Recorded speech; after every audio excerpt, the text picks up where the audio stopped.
These clients put some tactics in place that created tax savings of over $17,000 in just 12 months. It was a couple, combined income $250,000. They were in their early 40s, saving at a rate of $38,000 a year. Asset position was $950,000. They came to us frustrated with a lot of rules that they didn't understand.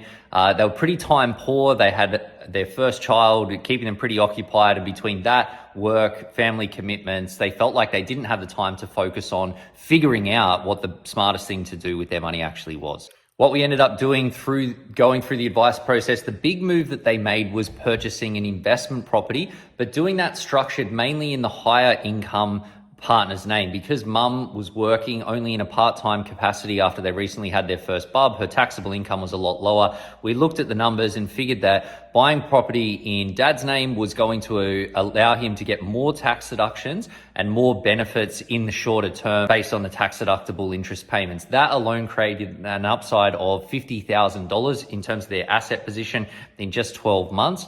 But with the property market recovery, it's likely that they're going to exceed that number based on what's going on out there today.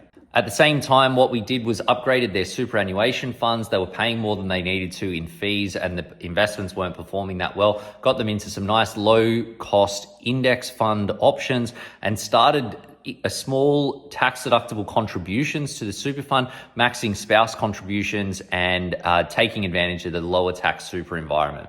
For these guys, one of the biggest challenges, and this is a pretty common one, that they were trying to choose between a bunch of options, but were all good options. And sometimes when you're doing that, it actually makes it harder to choose, because it's not like you're choosing between doing something dumb and doing something really smart. You're choosing between doing 4 smart things. Because they were time poor, they couldn't really assess. Going through the process gave them the clarity to do that. Then they took those steps with confidence and created some serious upside.